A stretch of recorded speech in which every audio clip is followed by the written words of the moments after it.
Good afternoon or good evening, everyone, and welcome to another installment of the Council of One's Babylon 5 review right here on the Ambassadorial Wing. And with me today, I've got my fellow council members, Fiona Wolf and Mountains of Elysium. We are expecting council members Koj and Zodrider momentarily or whenever they get in here.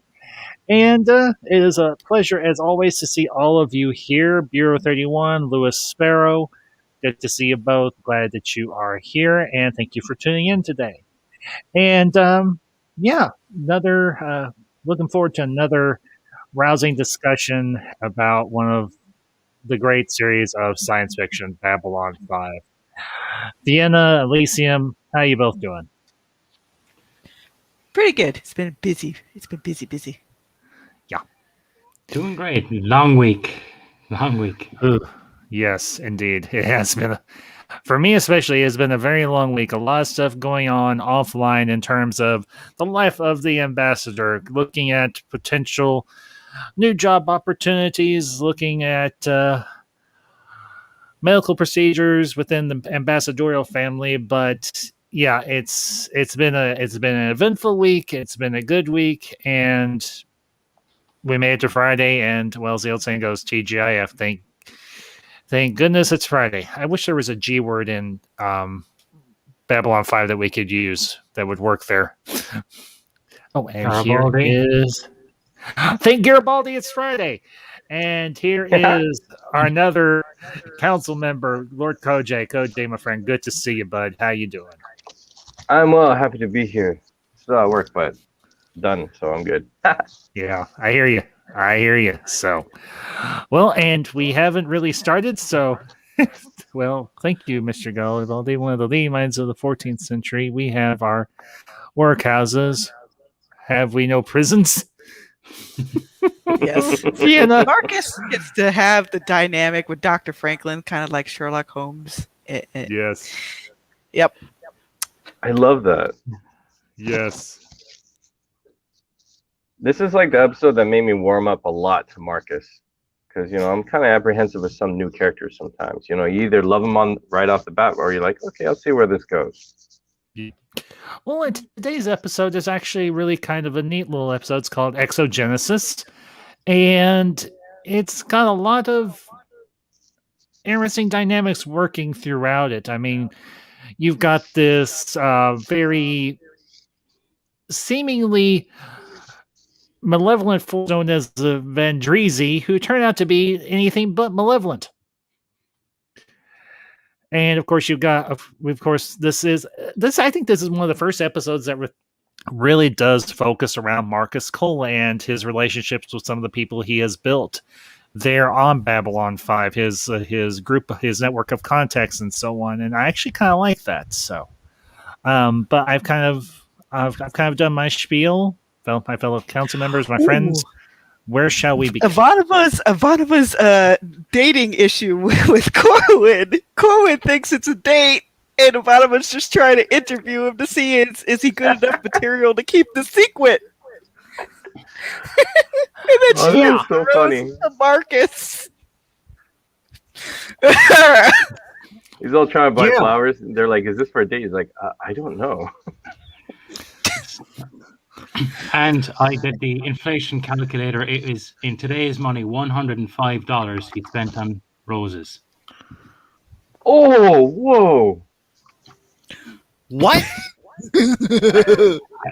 I checked it. That He talked about how much the credits are to, and it says it's equivalent in 1996 of peg to sterling. And take inflation in over the years, that is now $105 US. Wow. Oh, wait, backtrack. And then Zach, he was getting, what, 50 or 500 credits for Night Watch? I think it was, that worked at $136 extra dollars per week. Wow. Okay. All right. Okay, that makes more sense. Okay, I don't usually play these clips during our streams. I feel this little revelation deserves a drop. My name is Jordan Belfort. The year I turned 26, I made $49 million, which really pissed me off because it was 3 shy of $1 million a week.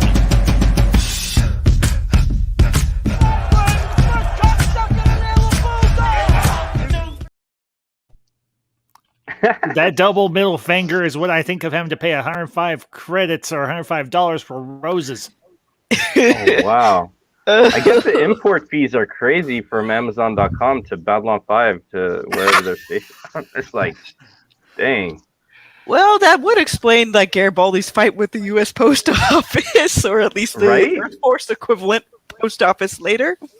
Because you got to get from one place to another place, to a ship, to a starship, to a jump gate, to another port, to another jump gate. It's like, I guess that would be taxing. Okay, all right.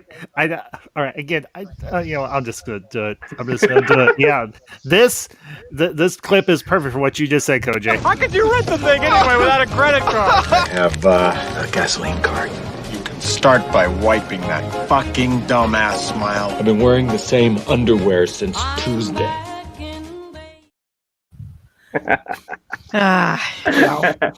I don't usually do drops on these streams. We tried to keep this a little more not serious, but what the hell? $105 for roses? The hell with that? I'm shocked too. I can't get over it. Our stream has been brought to a screeching halt because of the price of roses. But honestly, I did like the fact that Avanavo was taking it one way and Corwin was taking it the other initially, but then she finds out while he's a good guy and a decent, member of Earth Force, he would probably err on the side of caution and report them to Clark out of misplaced loyalty. So, yeah, but eventually he gets better, but he doesn't get let in on the loop in the beginning. No, he's left out of the loopy. Yeah, but I think that's kind of his fault because I think he's in a state where he's assuming it's a date. So his whole mindset, I think he's saying what he thinks he has to say in front of her, which works against him for getting in the loop because I don't think he deep down feels that way because later on we find otherwise. Oh, yeah. Yeah. I think it was the roses that caught him for a loop. If he hadn't gotten the roses, he would have been just fine. I think so. Although, I guess it could also showcase the whole Venus versus Mars mentality of men and women picking. Yeah, potentially. Which they use a bit in the show. Yes. Yeah. Which they honestly use Sheridan's relationship with Dylan to highlight that, especially if there's different kind of ceremonies for certain things. Certainly. Especially in the episodes directed by Janet Greek. She does that a lot. Yes. I love her. She's one of my favorite directors. She's my favorite. Yeah, she's one of my favorites. But, getting off of roses and getting into the episode itself. Elysium, see what you did? Well, actually, I kind of thought it was neat that these things are kind of like the not evil version of the Goa'uld. They actually pass on memories and hopeful things to their hosts, and their hosts understand. And the fact that they were trying to take people that would be forgotten otherwise and try to give them a purpose. Yeah, the Vendrisi, I think they're called, the little slug-like. Go ahead, Elysium. Sorry, no, I was just thinking I was mentioning the Goa'uld, the guy who played Baal. Yep. Can you hear me? A little bit. You're breaking up kind of. You're breaking up a little bit, bud. Sorry. Oh, we can hear you now. You're whispering to yourself. Speak. Sorry, my internet is not the best. Yes. So I might. My internet has been acting up lately. No, I was just mentioning that the actor who played Baal was recently, unfortunately, killed in California. Yeah, I think Ma'am Ambassador mentioned about this, but I never really got into Stargate Atlantis or anything. So, but yeah, it is a shame. So, it's a good show though. Oh yeah. I love the Stargate series. I didn't get to finish it per se, but I did. I liked it. I thought it was good. I think it may have gone on for just a little bit too long, really. But that's just me. What do I know? And just a shout out to the chat Geekster Nerdrod. Nice lady. Geeks enjoy Nerdrotica. LDG, good to see you, bud. Always with that little wavy hand motion emoji thing. He never actually speaks. Every time Marcus and Dr. Franklin team up, there's always something strange going on. Them going to Mars. But even in this episode, Marcus kind of does a fib and said, yeah, Garrett Faulty knows where we're at. Yeah, sure he does. They're kind of like the Odd Couple in a weird way. Or Perfect Yes. Strangers. Yeah. Actually, yeah, I think that's not a bad parallel there, Koj. They are kind of like Larry and Balky, or Laurel and Hardy, or like two of the Three Stooges. Mm-hmm. So, yes, and Elysium, Mark Franklin have great chemistry. Yes, they do. And he's like, does security know where we are? Not so much. Okay, so you put us in a life-threatening situation prospectively, and security doesn't know where we're at. It's like, yes, but he's like, I trust for the universe to get us out of the situation. Oh, and I liked how he said, oh, yes, you have to give the doctor that particular knobby thing there. Just shake it real good. Oh, that was good. But to backtrack and add oh, no, go on. No, far away. No, please. Oh, no, I was just going to say that, like, Franklin is very scientific, and Marcus has his strange but very fruitful, like, spiritual outlook on things. And as we saw in, like, season 1, Franklin has, like, an issue with science and spiritual, right? So that's kind of where that comes from, I think. Like, he's so bonkers and he's so analytical. They're both optimists, so I think they have that middle way. So seeing them clash in the science versus faith is kind of interesting. Yes, very true. I would agree with that. That's a good observation there, Koj. Well, and the dynamic of faith versus science is something that does play out quite often throughout this series, and as we've mentioned before, Straczynski knows how to handle that dynamic and do it with a sense of respect and for both sides without belittling either one. And again, that's always been one of his strengths as a writer and a creative. He tries to take a fair perspective from the various dynamics that make up the human condition. And of course, this series, I would say very much this episode does speak very strongly to our need to want to find a place to belong and for us to have a purpose in life. And the Vendrisi, in a lot of ways, fulfill that need. And, and I do I found it, rewatching this, I did find it a bit trite, them playing up the Vendrisi as something malevolent, when in fact they're not malevolent at all. But I think for the sake of tension, they had to do that with this episode. And I will say the concept of this alien species is an interesting one. They probably, just to mention, they probably had to do that because they had to give Marcus a reason to go investigate why his friend was, didn't care anymore about the ranger work versus what the Vendrisi want to do, which was kind of similar in a way. If I had to be honest. Yeah, and Fiona, you bring up a very good point, because the one guy that's kind of the head of the group that is of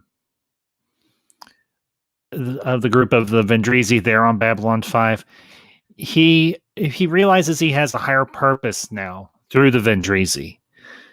And I want to say, I think this was a world building or foreshadowing for season 4, particularly with the episode, the destruction or deconstruction of falling stars, because if you remember, midway through that episode where you have the two monks that are actually that one that's actually secretly a ranger, they talk about the Great Burn, and the one Vendrisi, the lead Vendrisi, says we are a stopgap or something to that effect against the loss of all knowledge and history. And we are a repository against that day when the written word or written text may become obsolete. So, your thoughts on any of that, my friends? I would say I think it was implied that when the Vendrisi merges with a host, they also get a lot of that host's knowledge and like memories. So that's also a way they can keep adding to that repository. Yeah, I would say that's very true. So, Elysium, Koj, your thoughts? You can go, Elysium. I kind of talked over you last time. No, far away, please. Well, for the Vendrisi, kind of weird. They're kind of like preserving all this information and stuff, and I'm kind of torn if it's really good or bad, because Marcus's friend, he kind of had little to nothing, and it was just kind of like enriched his life and kind of gave him something he was looking for. But then the other guy who had purpose with the Rangers, I question how much is the influence of the parasite, so to speak, and how much is it healthy communication between host and parasite, you know? It seemed like for Marcus's friend it was all right, but the other guy, it seems like he would leave his wife and kids for the Vendrisi or something like that. I'm wondering if that's even good, you know? It's like, I'm not sure. And well, I didn't notice them further on in season 4 too, so I have to rewatch that or take note of it when we get there. Yeah. Well, the thing is, the Vendrisi look for people that don't have purpose, don't have anybody else around them, like a family or so on. So I don't think the Vendrisi would target someone that does have a wife and children, because they don't seem, as I said, they don't seem like they are, as we find out through the episode, they are not a malevolent alien species. They are actually a fairly neutral species in terms of they don't take a side, but they do have a purpose, and they take that purpose very seriously, and that is to record history and memories. And I would add, just real quick, because I do have to go to work in a bit, but they also take a chance, because if they don't merge with the host properly, both of them die. That's true. Yes. Yeah, particularly with the one that they find at the beginning of the episode that ends up dead because the one that that one Vendrisi tries to merge with has a bunch of drugs and chemicals in their body. And unfortunately, it inhibits the merging of the Vendrisi with the host. Which makes sense, because it looks like they connect on a neural pathway, and then drugs can, be a good beat. Well, I don't want to say good, but it could inhibit that connection or communication as an influence. Yes. Probably. Yeah, exactly. And the other interesting thing about this whole concept of an alien species that does this is it really gives you the sense that there are. I mean, you could almost make the argument that maybe the Vendrisi are like a first one race, in a manner of speaking. I mean, they say they've been around for eons. They've been around for possibly millions and millions of years, recording all this history from races that no longer exist. And I'll bring up Earth 31's question here, and for those of you that are more versed in Star Trek lore than I am, I would say they're kind of like the Trill. Oh, thank you. Thank you, Elysium. Thank you, Fiona. Yeah. I was just I think it's mentioned. Sorry, Ambassador. No, you're fine. Go ahead. It was mentioned in it that they were a created race was 500,000 years previous. So I always had a theory that they were taken from the Keepers by the Vorlons and altered to serve rather than to take over. Like shadows used the keepers, the Vorlons created the Vendrisi. That was always my theory. Nothing in canon, nothing like that, but it's something I always felt myself. You know, that's my theory too.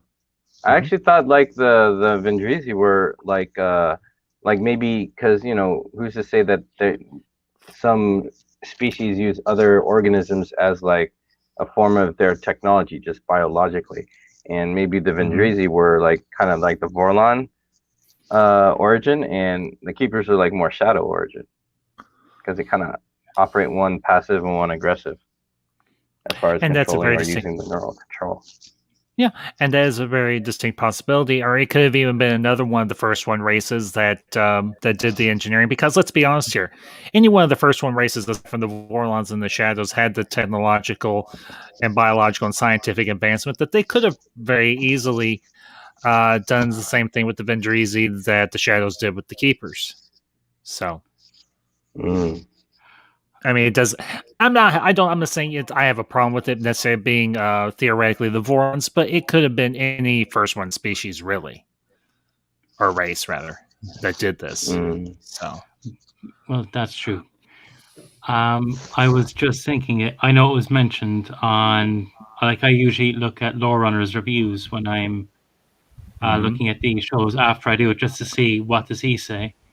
And it's mentioned, well, why isn't it convenient that so many people Marcus was dealing with became merged with the Vendrisi? But I feel the very sort of people that Marcus finds, the good people wanting to do better, the good people, like the broken little people that are ignored by others, they're the very sort of people the Vendrisi would also be looking for. So it's not inconsistent. that's that's not that. Go ahead, Fiona. I will see you all later, though, because I gotta get going to work.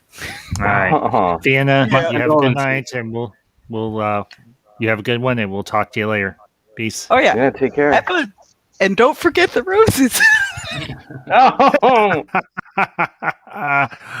Oh man, our wonderful Fiona, how much joy she brings us all. I mean that sincerely. So, Sorry. No, I was just going to say he should have given the roses to the first character that Garibaldi listened to the Mind last week. She was complaining that she was passed over for promotion, and I think it was the promotion that Corwin got. So it's just an interesting little continuity. He may have given. He should have given the roses to her. Might have been a bad idea. Because I believe she is one of the ones that leave the deck during the upcoming, about 2 or 3 episodes' time when they go up against Clark's forces. If you don't want to be on the deck, please leave. There's a I think there's a female member of staff leaves, and I do believe it's her. So there is a nice continuity going on in the background. Yeah, I think you're right. I'm going to rewatch that, actually. I want to see that. That's cool. I could be wrong, but I think I was just thinking, there is the continuity there. Yeah, you might be right. So, well, and the other interesting thing for me about this episode is it does kind of build a little bit further, as we mentioned earlier, with Corwin being brought into the council, with the war council, with the rest of them, and honestly, he's a good guy. He's a good man, but he does believe very strongly in the chain of command, and that is a bit of a hindrance for him to be brought into the war council. But I think honestly, you don't need absolutely everybody in there, but it does present an interesting dynamic in terms of who are the good people who are willing to go to the utmost end to see the right thing done, and who are the good people who believe in right and wrong, but they still are, for lack of a better word, constrained by the chain of command. And Corwin obviously is one of those people. He's not evil in terms of somebody that would work with Night Watch, like one of their flunkies or whatever. But yeah, he because does he didn't join him at all, huh? Nope, he didn't bother with Night Watch or anything, or the Ministry of Peace and all that nonsense. And the interesting thing is we'll see in a few episodes with no, we haven't gotten to that one yet. That's coming up. When we get to Shattered Dreams, that it's not quite a two-parter, but it sort of is a two-part episode where Babylon 5 does break with Earth Alliance, and Avanavo looks over at Corwin and says, "Are you okay?" And he's like, "It's kind of hard to handle at the moment, but yeah, I think I'm all right." And you realize, okay, this guy was just being the pragmatist in the situation. And I kind of, a character like Corwin, I think, is a necessary character because he's a side character. And Elysium, that video you did on the best side characters, and I think you did mention Corwin, or he was an honorable mention or something. Yes. He was in there. Okay. Yeah, Corwin is a good side character. I would have always liked to have known what became of him. I mean, it's been a while since I watched season 5 of B5, so I don't know exactly what happened to him after the station was decommissioned, or maybe he moved on, or whatever the case may have been. But I would have liked to have known what happened to Corwin after his time there on the station.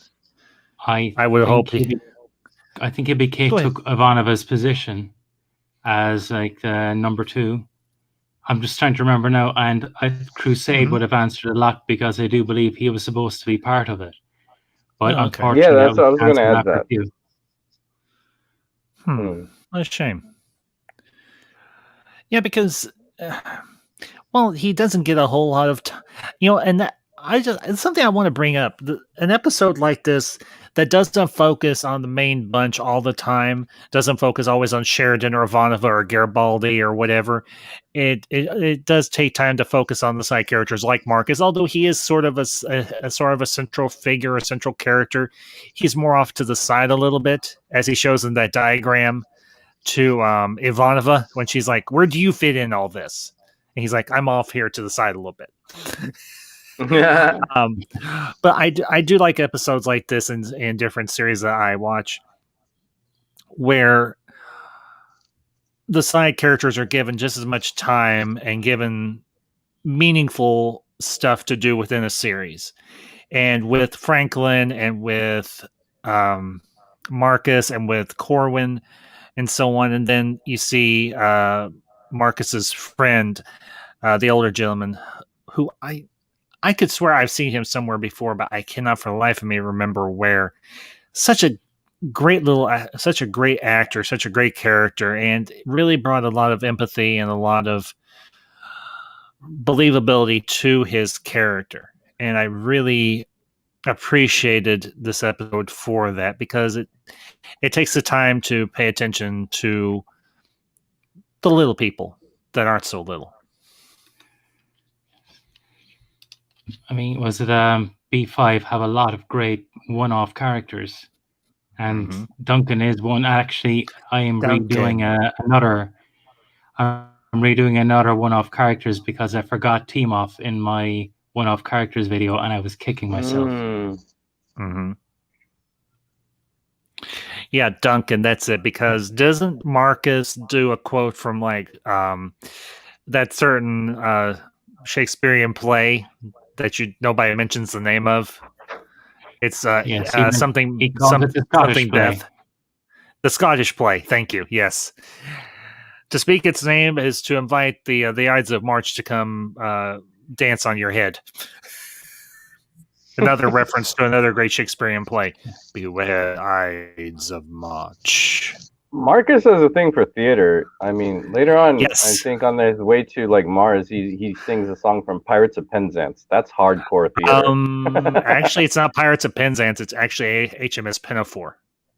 Really? Yes. I thought it was Pirates of Penzance. Yes. He was like, I wish I was a modern major general. I am made of everything mineral and. guys, if you Well, don't I'm mind, not hardcore musical theater, so I'm wrong. okay. If you guys would indulge me for a minute. Yeah. I am the very model of a modern major general. I know everything actual, animal, vegetable, and mineral. I know the kings of England. I quote them quite historical. To Belfort on Waterloo to gargle. And actually, during that episode, they play it during the credits. They have Marcus singing the whole thing of Modern Right? Major General. And I love it. And Franklin's losing his mind. Yes. I love it. Yes. Love it. Love it. Love it. One, So good. one of the best lines ever where he says, Marcus, I like you, but this is a sort of conversation that can only end with a gunshot. That is a great line. And the one of the few reasons I know that song is from HMS Pinafore is one, the Simpsons episode Cape Fear, and two, Star Trek Insurrection, because Picard sings it when him and Worf go to retrieve data from the planet. And okay, one thing further, and I learned this after the fact. Sala sings part of it when Indiana and Marianne are getting on board the ship. Oh wait a minute, no, that's a different song. But that's a different song, but it's also from HMS Pinafore. Oh wow! I swear I thought I am a very model. As free as a mountain bird. His energetic fist should be ready to resist a dictatorial tone. Sing, Wolf, sing. They all have that melody. I like it. Sorry. I'm sorry. This is no, don't apologize. That was great. This is turning into theater night with the ambassador. We can blame Marcus for that. Yes, because the thing we have to remember about Marcus, he is a proper British gentleman. Mm-hmm. He is cultured, he is refined, and he knows how to kick ass with a Minbari fighting pike. A very old one. Mm-hmm. But it's a classy weapon, like a rapier or something, you know? Yes. It's... Okay, I'm going to say it. It's an elegant weapon. There you go. It's an elegant weapon for a more civilized age. See, I love that logic. But I swore I thought Major General's song was part of Pirates of Penzance. But whatever. No, it's okay. Now, if it turns out learning new stuff. Now, if it turns I am wrong, it is from Pirates of the Penzance. I will admit I am wrong, but I'm pretty sure they all bounce off of each other. But yeah. Well, it's all Gilbert and Sullivan, because Gilbert and Sullivan did Pirates of the Penzance, and they also did HMS Pinafore. But I'm pretty sure Modern Major General is from HMS Pinafore. Cool. So, and first it was roses, now it's musical theater, and we brought the stream to a screeching halt. It's still Marcus's fault. We saw his diagrams. But yeah, this is stuff the keepers, these guys would keep and pass on for generations. Yes. Well, and go ahead, Elysium. Right. I was just thinking the sort of message it pass on is how someone like Marcus is in some ways an ideal human. He sits down and he cares for the people he works with. He argues with Duncan. He knows how to deal with him, makes him laugh. You're a thief, old man. You're a thief. Why are you charging so much? And he says, I'll be back tomorrow.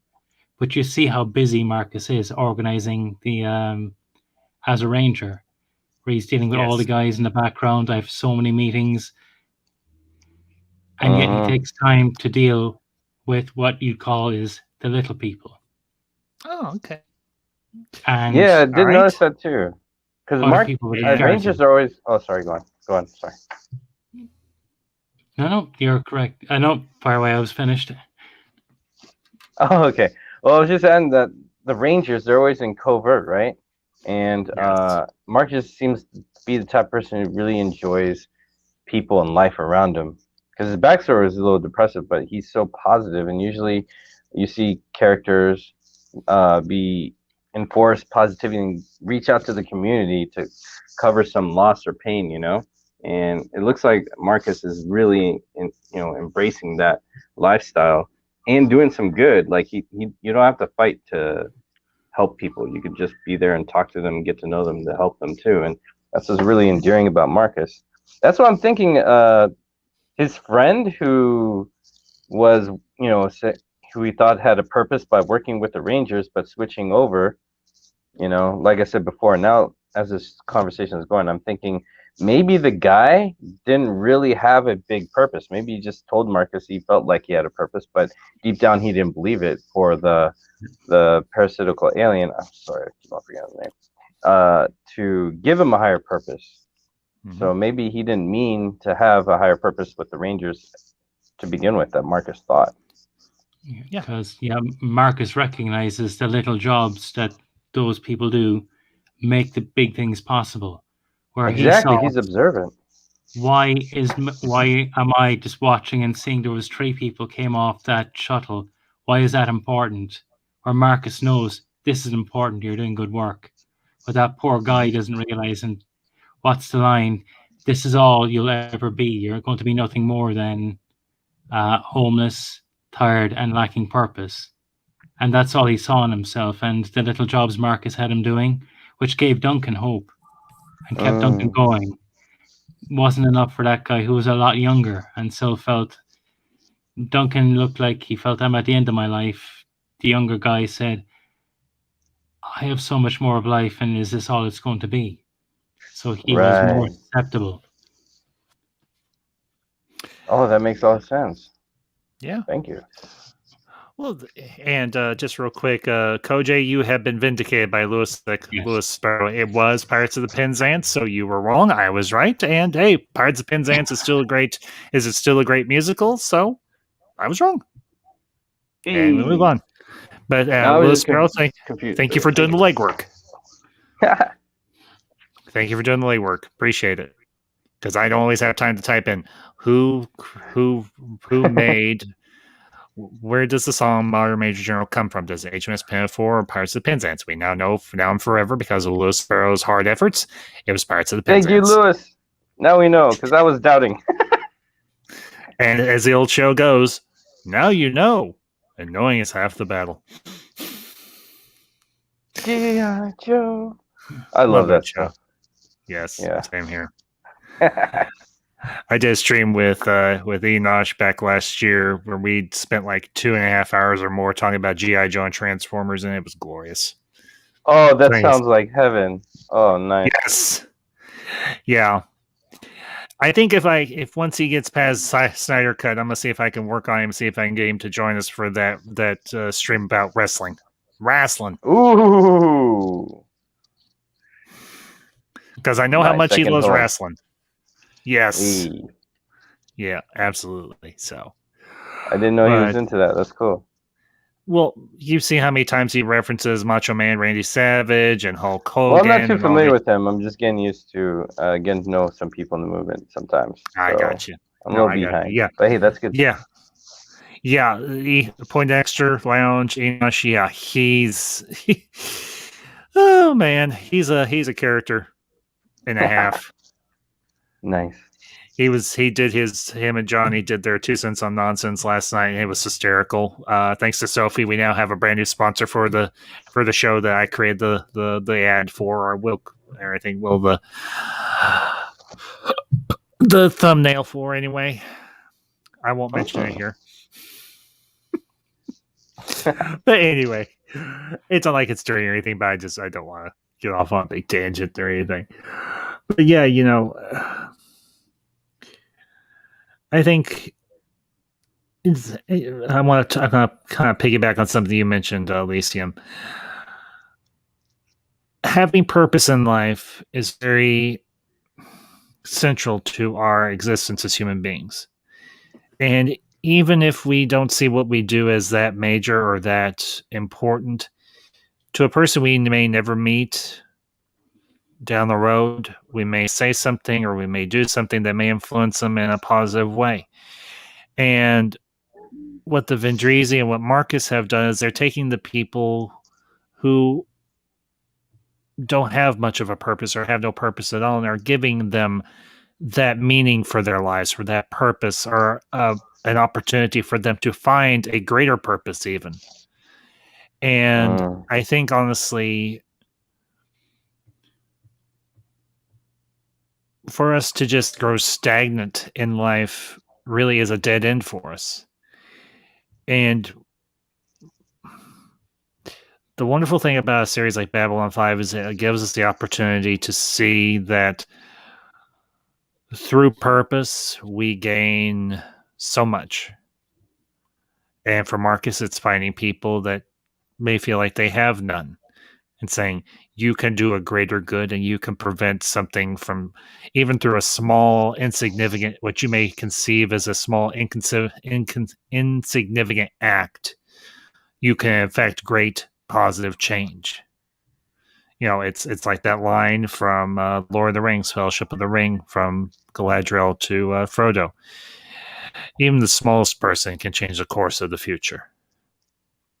And she wasn't just speaking of his stature, his height. She was speaking of his perceived influence in the world around him.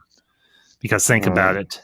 Even though he did not drop the ring into Mount Doom, his actions created the opportunity for the ring to be destroyed. And the same, in a manner of speaking, the same is true here. The Vendrisi and Marcus give people purpose. And in the end, though we may not see it, those purposes have a greater impact upon the world or the universe around them. And that is something truly spectacular. Because if you think of that, even Marcus saw the Rangers as kind of a joke, as kind of a gag or a gaffe or whatever. And then when his brother died in service to the Rangers, he took up the cause and he found his purpose. And it put him in a position where he influenced so many other lives, and one in particular, Susan Avanavo. Yeah. Because of his actions, she became the next Intilza after Sheridan. She became the next Ranger One. And it's a running theme throughout Babylon 5. You see the same with the episode Grail with David Warner. And Jinxo takes over. He has purpose. And as we were talking, I just realized Garibaldi is like Marcus. He finds broken people like Zach, like many of the people. He gives them second chances, gives them purpose. And many, like the guy who joined the Vendrisi, many of them joined Night Watch because maybe they felt, I've gotten so far and I've still no purpose, that they were still searching for the purpose that Garibaldi tried to give them. And we see the same with Byron later in season 5, where he gives the telepaths purpose. You can have a home, you can have safety, there's a better chance of life. We just got to work together. Babylon 5 is doing great that small people are working together can achieve, that there is hope, that it's a running theme, and I find that wonderful about it. Yes. Maybe that's what this. Oh. No, go ahead, Koj, please. Go ahead. Thank you. Maybe that's what this episode is focusing on: the gift of purpose. Because the title is Exogenesis, and Genesis is the way of beginning. I think if I'm getting that, or like a begin, like a rebirth. I think. No.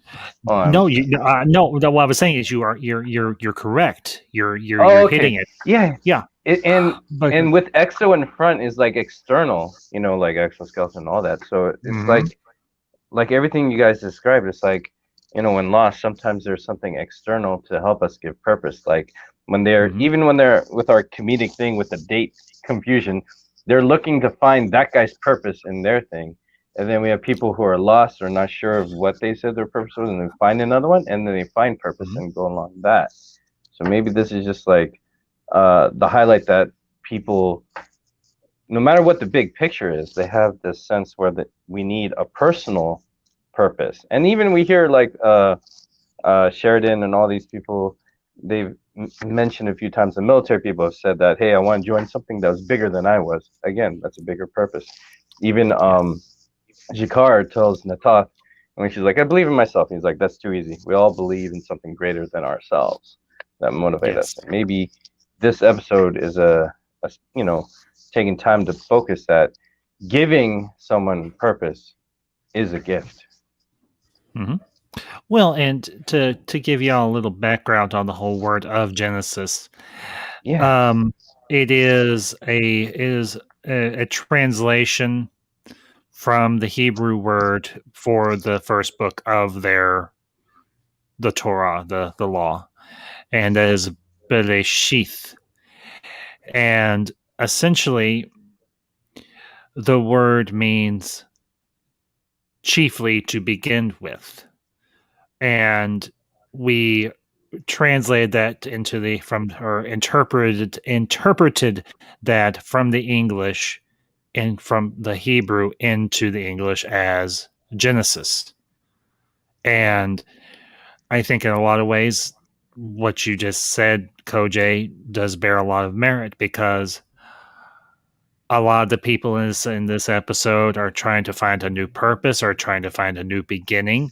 And through the Vendrisi in particular, because the focus is kind of on them, but also on what Marcus is doing, they are given that new beginning. They are given that new opportunity to find a new way in life and find a new purpose in their lives. So.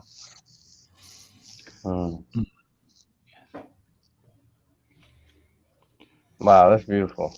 Man, I love this show.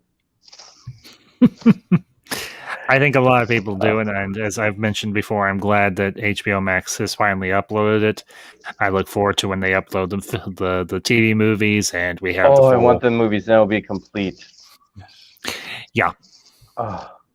And it's so cool because now everyone has access to follow us along with the show, and you pointed that out last time, I believe. And that's cool because with the remaster, I feel like I'm seeing it again for the first time. It's so nice. Yes. Well, I don't get HBO Max here. I just have my DVDs, but... Wait, do you have Amazon? I do, yes. Or do you buy it? If you buy... Okay, Amazon is really cool digitally because when I traveled 2 years ago to Asia and Korea, right? South Asia and South Korea. And all the digital streaming stuff had a region lock except Amazon Prime. And Amazon Prime, if you buy Babylon 5 digitally there, it's the remastered ones. I bought it a long time ago digitally just because I was like, oh, cool, Babylon 5. I don't want to lose it. I want to have access to it everywhere. So I bought it almost like on every platform. And they did the cool thing where I didn't have to rebuy the remastered. They just updated my standard definition to the remastered ones. I didn't have to pay for it. It was automatic. And thank Amazon.com for that. And they don't have a region restriction as far as I know. I don't know if it's for you, but you might want to look into that, because if that's something, then you could probably watch it in remastered right now. I'll check that out. But you'd have to buy it, though, or per episode. I don't know how the pricing is, but yeah.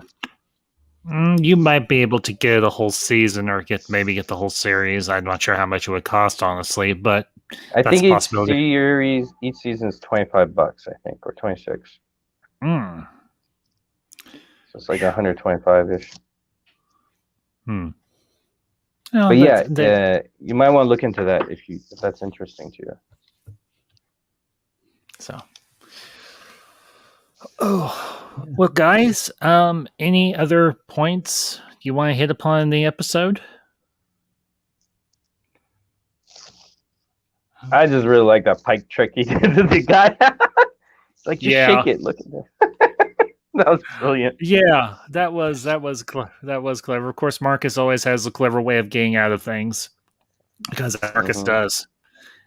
He gets into sticky situations and he figures out a way to get out of them. And and the whole part where they're stuck in the cell with the Vendrisi, and he's like, well, if we get X number of people out of the room, then I can act. And Franklin's not following his logic at all. And then he finally is like, oh, that's what Marcus meant. I love it. Actually, I was just thinking, when the way Marcus looks at things, immediately Franklin said, my God, Vendrisi, they can be invasive, they can take over. The station could be in trouble. And immediately Marcus kind of figured him out and said, no, you have to look at it another way. They had the opportunity, but they're only looking for broken people, little people, small people.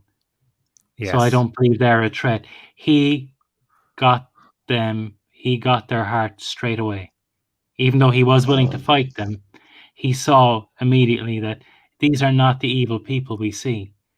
You see the same attitude the Vendrisi have as you see with Byron's telepaths later. They're terrified of the outside world. They have to protect because the knowledge is so important. The telepaths feel that they're attacked from everywhere. So obviously they're going to be standoffish. They're going to be a bit dickish because they have to protect, because of their purpose is so important. It's above, possibly normal pleasantries. Where once Franklin and Marcus get past that barrier, they become much different people. Yes, absolutely. Yeah, because again, it's something that Straczynski did play very well.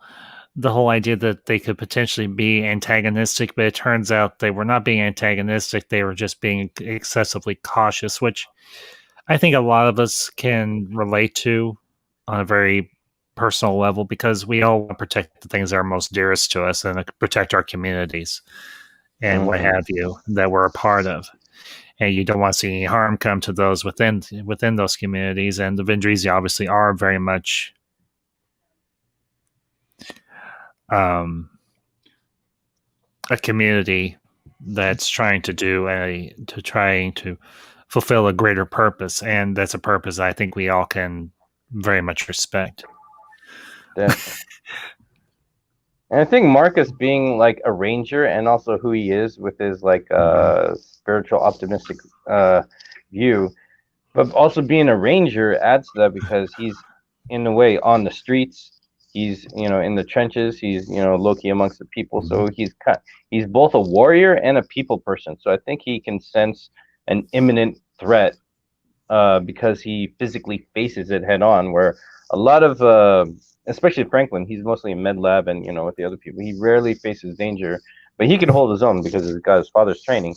But he's rarely around that environment where Marcus is more around it. So I think Marcus has in tune with his optimistic outlook, he also has those street smarts. So I think he could sense who's really endangered by their mannerisms and how they approach him. So I think he was more tuned to pick up on their actions of the Vendrisi than Franklin ever would, probably, to add on to what you were saying, Elysium. Yeah. Honestly, the way the two worked, I like the way Franklin said, yes, I can open his quarters just to see if he's okay, but, we need to be cautious. And Marcus just says, yeah, I'm not held by that oath. Walk straight in to see was he okay.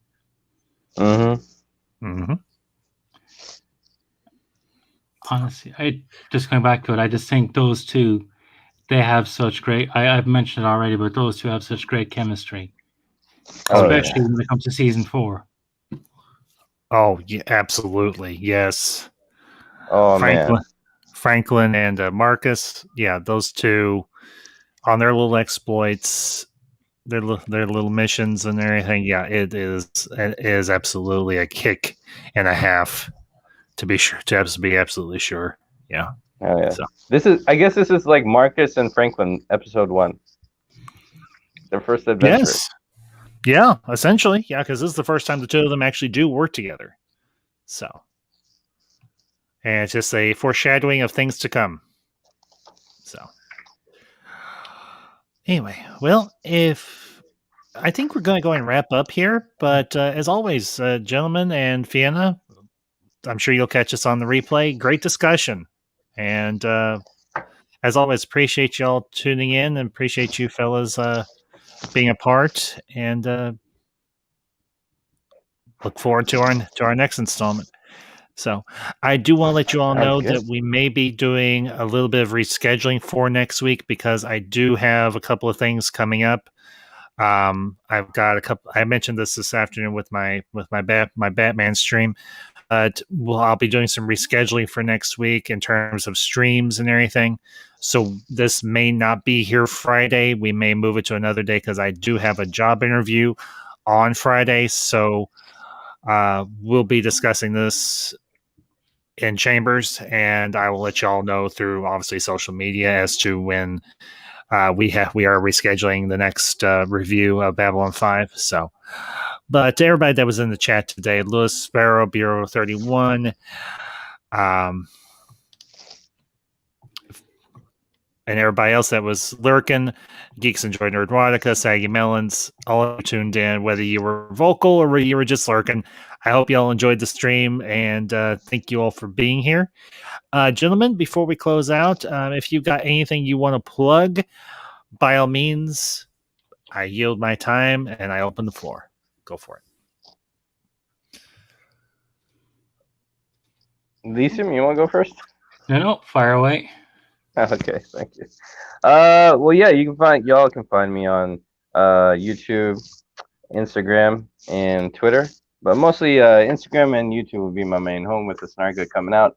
I'm going to be mostly low-key and closer to my home bases, which are those. And March 17th, I'm having a season finale of one of my shows on my channel, which is going to be dedicated to a lot of Snyder Cut stuff. And it's going to be part one of my watch party marathon of Man of Steel BVS, the premiere in Zack Snyder's Justice League. So follow my social media for more detail on that, but that's going to start March 17th. Time to be announced. Excellent. I will definitely try to tune in because I might try to tune in for that and everything. Not to bring up a bunch of personal stuff. Most of you know, Mother Ambassador is looking at open heart surgery. We've got a couple of tests she's got to get done next Wednesday, and then we're meeting with the surgeon to prospectively schedule the surgery. So, but I will keep you all abreast of that as I normally do. So, Elysium, have you got anything coming up that you want to plug for your channel? I'm halfway through the main cast characters of Babylon 5, and hopefully I'll have that video done by next week. I'm also working on a follow-up to the best one-off characters and reasons, several scenes as why you should watch Babylon 5 for those who are only discovering it now. Yes. Ooh, nice.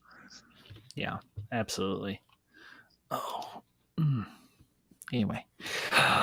Well, folks, I do want to let you, like I mentioned with the real life stuff.